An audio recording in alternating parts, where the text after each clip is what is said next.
Economía Hoy, con Gerardo Corrales. Continuamos en un nuevo programa de Economía Hoy, democratizando la educación financiera desde el Hotel Real Intercontinental.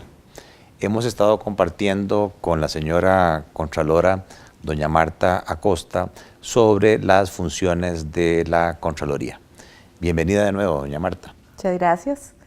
Uno de los temas que está en boga, obviamente, en el país tiene que ver con las finanzas públicas. Y, de hecho, la Contraloría juega un rol fundamental en todo el tema del presupuesto público. Entonces, tal vez, doña Marta, si nos puede explicar en qué consiste ese rol de la Contraloría, tanto en la fase preliminar de la elaboración del presupuesto hasta la parte final de la liquidación del presupuesto público. Bueno, cuando el Ministerio de Hacienda le presenta a la Asamblea Legislativa cada 1 de septiembre el presupuesto de la República, que es el presupuesto de un grupo de instituciones conformados por el gobierno central, es decir, los ministerios, órganos desconcentrados, Defensoría, Contraloría, Poder Judicial. La Contraloría tiene un mes para posteriormente presentar su informe técnico, es decir, el criterio de la Contraloría sobre el proyecto de presupuesto que Hacienda le presenta a la Asamblea Legislativa. En ese documento, la Contraloría normalmente hace observaciones, ¿verdad?, sobre, digamos, el crecimiento del presupuesto, por ejemplo, sobre las distintas partidas, etcétera. Perdón que la interrumpa, cuando hablamos de presupuesto es como un listado de los gastos que se planean gastar. Es una previsión de gastos y de ingresos, es decir, qué dinero o qué fondos voy a tener para gastar qué. Es una previsión de los gastos a futuro, ¿verdad?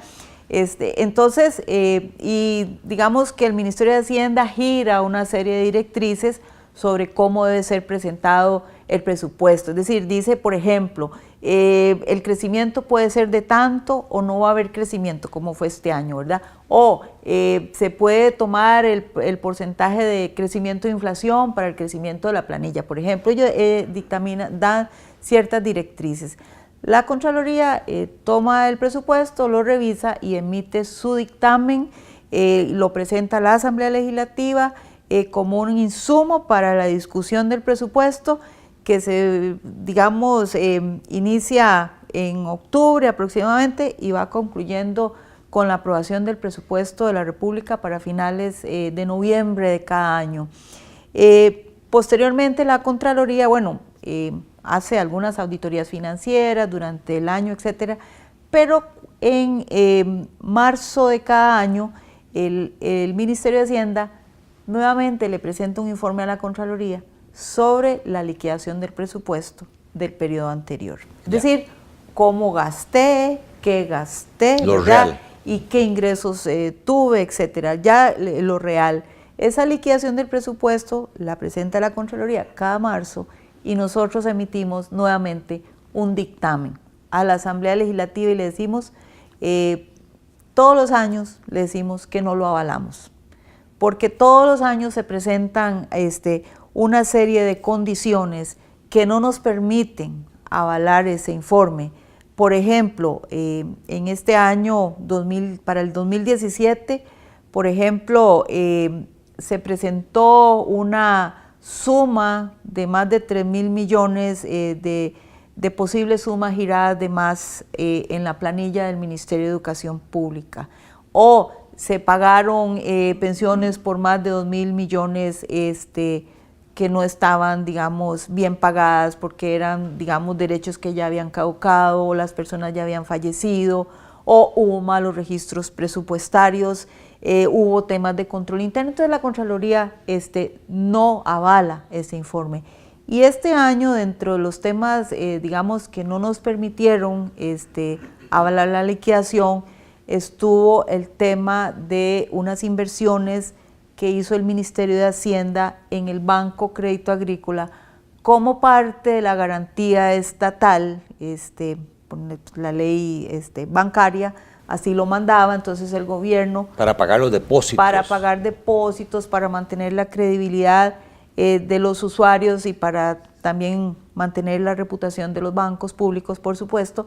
Entonces, hace esas inversiones. En ese momento eran inversiones de la tesorería de corto plazo, es decir, iban a vencer el 31 de diciembre del 2017.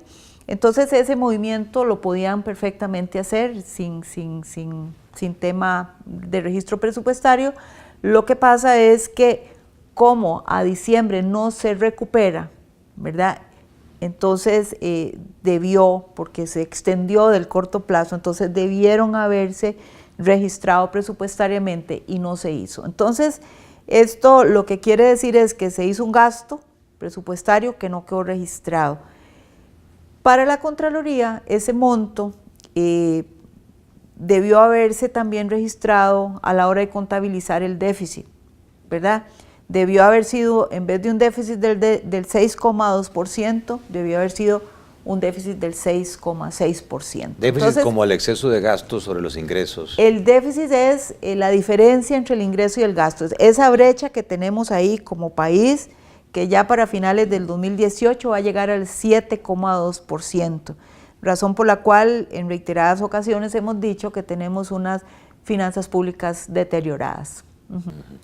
Es importante lo que está mencionando doña Marta, porque los costarricenses deben entender que cuando hablamos de una garantía ilimitada de los depósitos en los bancos del Estado, quien se hace cargo ante la eventualidad de que haya problemas de pago de los depósitos en cuenta corriente, cuenta de ahorro, certificados, al final es el Ministerio de Hacienda atendiendo esos pagos, transformándose en inversiones que, como decía doña Marta, si no se recuperan, pues sería una pérdida que al final pagaríamos todos los costarricenses con un déficit mayor y habría que cubrirlo o con impuestos o con tasas de interés vía un mayor endeudamiento.